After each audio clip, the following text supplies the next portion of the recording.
Welcome back to Bike Matters. Today we're at the English Electric Motor Company looking at an electric bike, and it's the Super Soco TC Max.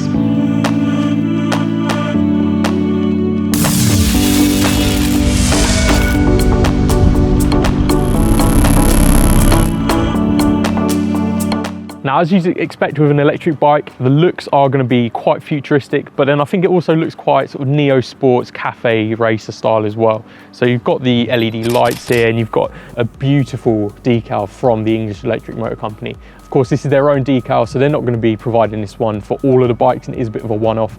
And the bike itself comes in a nice silver or a black option, and they do look really good as standard out of the box, but this decal, I think you've got to really hand it to them. They've done a bang-up job.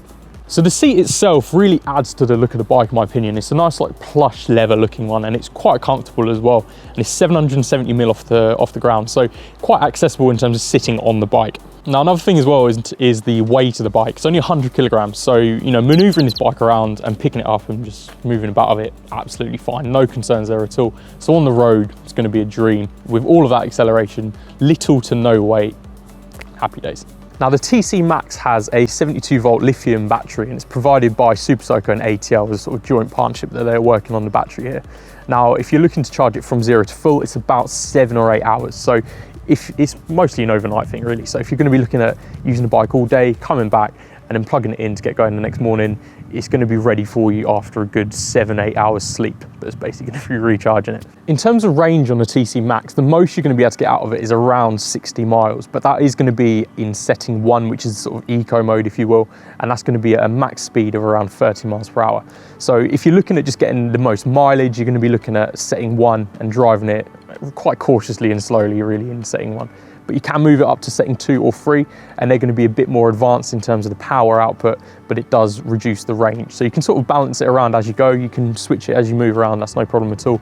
But the range for setting 3, where you can top around 50 miles per hour, is going to be around 40 miles roughly. So it's worth bearing in mind how much you're going to be using the bike in sort of faster roads if you want to be getting up to around 50. If not, 30 miles an hour and you get 60 miles out of the tank or battery.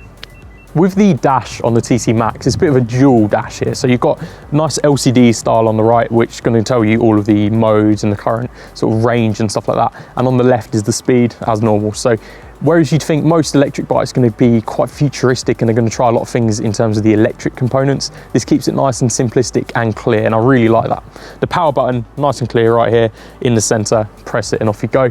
And the keys, which are right here, are basically just plugged in here so you can get the battery out, but other than that, you don't need to plug them in anywhere. You can just keep them in your pocket as you go riding around. When it comes to moving parts on electric vehicles, there's not really too many to talk about, but of course there is the basics in terms of the brakes, and you've got 2 40mm front and rear discs, and they are linked, so you put on a bit of the rear and the front will come on. And in terms of the suspension, you've got upside down forks at the front and a rear monoshock. So something I'm sure you're curious about is the engine and how the power is going to be coming across on this bike. Now, of course, it is a 125cc equivalent in a way that you can ride this on a CVT, but the power itself is a 3.5 kilowatt motor that's centrally mounted right here, and it's got a peak power of 5 kilowatts.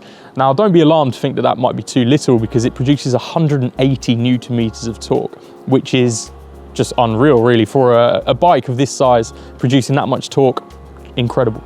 The power itself is put to the rear wheel by a belt, so it's not chain driven but belt driven, and no complaints there at all. I mean, fast acceleration and cruising speed is going to be achieved quite easily. Maybe not so much at the top end, but getting there, no problem at all. Now, the last thing I'm sure you're really wondering about before we see how this bike is on the road is how much is the TC Max? Well, the initial price is £5,311, but with the government OLEV grant, it brings the price down to £4,249. Now, the government are really trying to incentivize electric vehicles, as I'm sure you know, and because this is going to be quite cheap to run, about a pence per mile, and there's no road tax, and just generally the running costs are going to be quite low, they are really trying to push these bikes out there and make it a bit more easier to get one off the shelves, really. Now, under £4,000 for an electric vehicle like this, I think is really competitive. And considering the fact that the long-term costs are going to be quite small, I mean, you've got to really add it up for yourself if you'd prefer to have a 125cc or something that's really cutting edge and is going to be quite nice and cheap to run in the long term.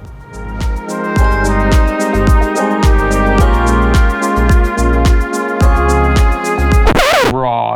So, there was an issue with the audio when we filmed this, so rather than force you to battle through and struggle to hear what I'm saying, we decided it's best if I talk you through this road test from the comfort and warmth of BikeMatters HQ. So off we go. This was genuinely the first time I'd ridden the TC Max on the road, so I was still getting used to the weird sensation of no engine noise and extremely rapid acceleration. Setting off here, I was still in mode 1 as well, which limits the speed to around 28 to 30 miles per hour.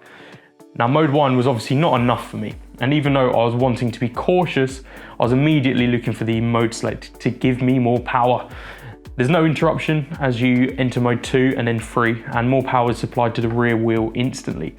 So it's sort of like a clutchless gear select, except not at all.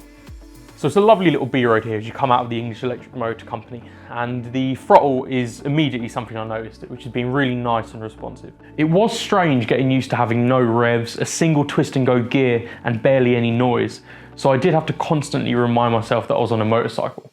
Of course, you're still in the same riding position as if you're riding a motorcycle, but it's just the fact that there was no gears to worry about and there was no noise at all. It was just a very alien and unique feeling on the road. Now, as this bike is on the smaller side and only weighs 100 kilograms, it's extremely responsive. The wheelbase is 1,347mm or 1347mm or 1.3 meters, and it gives a nice stable ride similar to other motorcycles. But with such little weight and a low centrally mounted electric motor, flicking this thing around is so easy.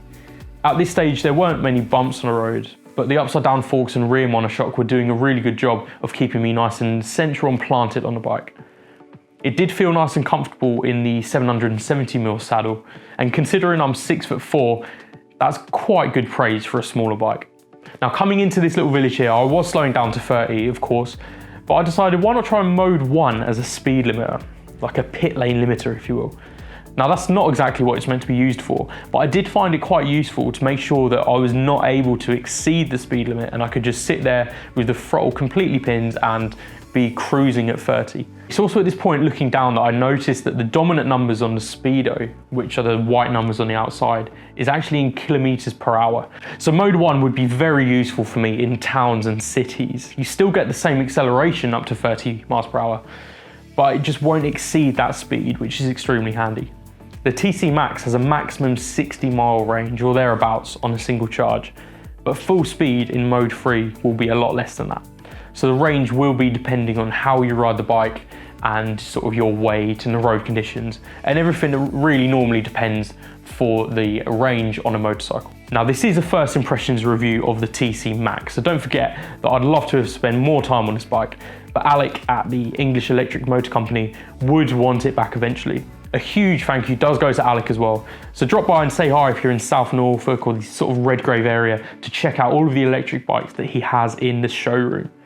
You can see me here switching over to mode 2 to give myself a little bit more boost and power on the road. The mode you're in is luckily indicated on the display as well, alongside the battery level and range. Now I couldn't get over how eerily quiet the ride was on the bike, but you do soon get used to it and it really does heighten your awareness of other vehicles on the road. But initially, of course, it is a strange feeling that you do quickly get used to. So one of the things to really explain here that I have touched on briefly already is the modes. Now, mode 1 does cap you at around 28 miles per hour, but it does give you the most range at around 60 miles. And that would be at a constant 30 miles per hour with average rider weight and conditions on the road. Mode 2 is around 40 miles per hour maximum with the medium range if you're going at max speed. The estimated range is updated in real time on the dash as well. And here in mode 2, I was given around 53 miles range. Switching over to mode 3 is of course the fully unrestricted mode, if you'd call it that, and I would get it to around 50-ish miles per hour. Being able to switch modes on the fly is pretty great as well, and it gives you that freedom to control the power that you're putting to the rear wheel and in the right conditions. Now, the battery itself should easily last you all day if you're using it as a commuter motorcycle. And as long as you charge it overnight by plugging it in or taking the battery out and charging somewhere convenient, you should be absolutely fine. Something great about this bike is that it can be ridden on a CBT or an A1 license.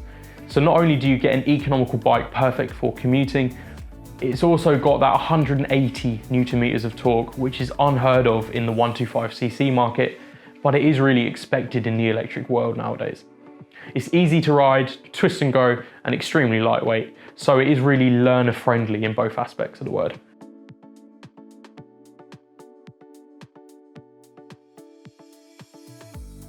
So here we go, I'm just giving this bike a little bit of a go on the road to see what sort of speeds I can get to and what the acceleration is like.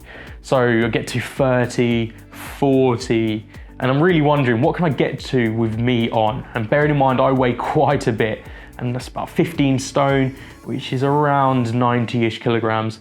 And bearing in mind the bike itself weighs 100 kilograms, yeah, the top speed is going to be capped at around 50, and that's what I got it to, which is okay. But I wouldn't really want to be doing a commute on the faster roads regularly, because you do feel a little bit vulnerable on a smaller bike that can only go about 50 miles per hour.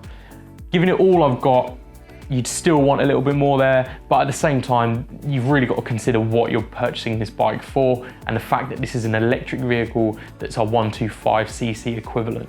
To me, it's more about towns and city riding rather than the quick A roads and, dare I say it, dual carriageways. Now this could well be the perfect commuter motorcycle for me, the more I think about it. You've got cheap running costs, it's good fun, and it's easy to ride. And with the grant from the government bringing down the purchase price further, you're really in a good position to get a cheap daily runner here. Plus, being electric powered, there's next to no moving parts. So the wheels, brakes and belt is all you really need to worry about. Maintenance and running costs would be fairly minimal. Filling the 72 volt lithium battery costs around 50 pence, I think. And once you've got one, all you really need to worry about is the routine maintenance and plugging it overnight or at work. So coming off the B road here, I was making sure to take it nice and steady around the corners. That instant torque does come in pretty quickly with a twist of the throttle, and I don't want to do a Missenden flyer and literally go flying off into the field. Speaking of flying, how about a race with Brett? It's quite a strange feeling when you're riding around and it's just complete, just bliss, just like this. Yeah, it is. It's the exact same thing. This thing really, like, as soon as you accelerate, it's just gone. Yeah. And I've been playing around with the modes as well, so when you go into like a 30, you can literally flick it into mode 1 and it will cap out at that 30 as we know. Yeah. But it will slow the bike down gradually, obviously with brakes as well is fine. But then you can just literally sit in the 30, pinning the throttle all the way, and it will cap out at the limit, and it's just actually quite nice. Yeah, it works quite well. I haven't done that yet. I'll do that in a minute. Because you can just switch the modes about as you play. Yeah. You know, if you're in mode 1, you flick it over to mode 3 and you just pin the throttle the whole time, it will then just start accelerating. It's really nice. See who can accelerate to 30 the quickest. Oh, that's a good shout. So I'm going to have dynamic mode, which will take me up to 28 mile an hour. And I'm in mode 1, which will take me to around 30. So it's an equal race in that sense. Ready? Ready? 3, 2, 1, go.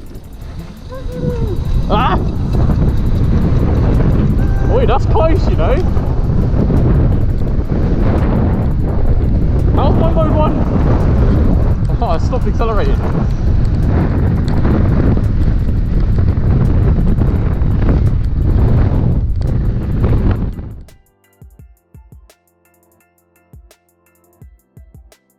The brakes are good. The brakes are really good. Yeah, really good. They're proper decent. Yeah, they're linked brakes, but you still obviously got the separate, and they work really well on this. Yeah, I'm really impressed with the brakes on this. Something else to note is that you get a convenient little cubby hole, and that's right here where you'd expect the fuel tank to be. So you put your key in, twist it right, and up it pops. Of course, here is space for the charger, or if you want to take the charger out, you can put whatever really fits in this space, maybe your wallet and keys. And this lifts up to show the battery, and you've got your old removable battery, so you can literally pull it up and out there, and then the breaker switch there, and this is all you really need to worry about. Of course, quite a nice little handy place here to keep your stuff if you don't want to be carrying around the sort of charger pack and everything you need from that. See the daytime running lights as well. Looks really good. Shoot your red light as well. Nice and simple. Rear mounted license plate as well. I'm not overly keen on the license plate being like that, but the alternative is having it, or the grab handle is for the passenger, and I don't think it looked much better there at all. So yeah, I mean, overall it's really good. So I'm following Brett here now, and one thing that we did both agree on after having a quick chat With these electric bikes, they have brilliant brakes. Both extremely good, very positive feeling and sharp. You have linked front and rear disc brakes with CBS on the TC Max, which is a Euro 4 requirement as a minimum. So a bit of back brake does bring in a bit of the front as well. It's nothing drastic, and you just have to be aware of it when you're riding around and adjust your riding if necessary, if you're not used to it. Now, speaking of Euro 4, no doubt down the line when we have Euro 9 or 8 or whatever it will go to think about, chances are the emissions regulations will be next to zero, and these electric bikes are going to be leading the charge. So this would really be the perfect paddock bike for a MotoGP or BSB rider, in my opinion.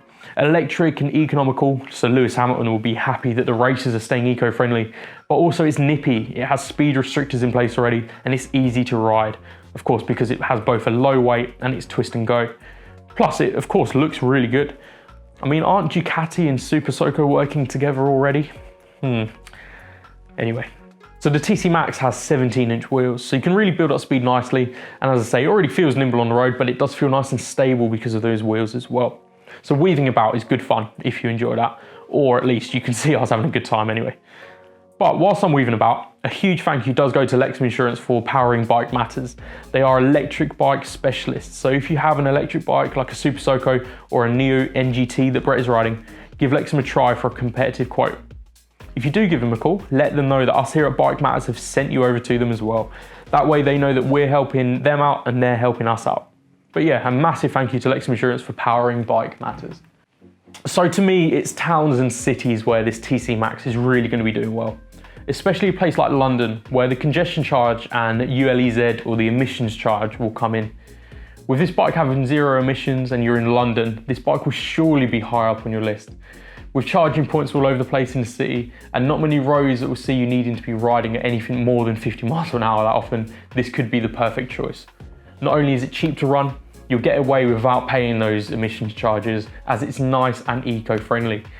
If you can't park it somewhere where you can also charge it overnight, you can take the battery out and charge it in your flat or apartment or house whilst the bike is parked up and locked away. So considering the TC Max does also have a built-in immobiliser and alarm, I'd be quite happy leaving this parked up temporarily outside whilst charging and plugged in. Of course, if you also have additional security on as well. I mean, riding this about was great fun. It's nice and stable at speed, or up to 50 miles per hour anyway. And it's almost like us riding a Back to the Future-esque hoverboard at times. The suspension does a great job keeping you planted on the road, soaking up the bumps and letting you glide along. In fact, it's as if I'm Marty McFly for the day. It really feels that futuristic from my first ride. I just need my almanac and I'm sorted. But here we are, the hallowed grounds of the English Electric Motor Company coming up. So I think quite a good place to end the video. But I'm curious to know, what do you think about electric bikes? Personally, I think I'm quite won over, to be fair. I had loads of fun on this TC Max today. But do you think they'll be taking over? I mean, will even more manufacturers be looking at electric bikes as their next big thing? Let me know in the comments down below. But cheers for watching. If you leave a like on the video if you fancy it, subscribe to be kept up to date with all of the latest BikeMatters videos coming out, especially Brett's review of the new NGT, which shouldn't have audio issues as well. But thank you so much for watching. I'll see you on the next one. Bye.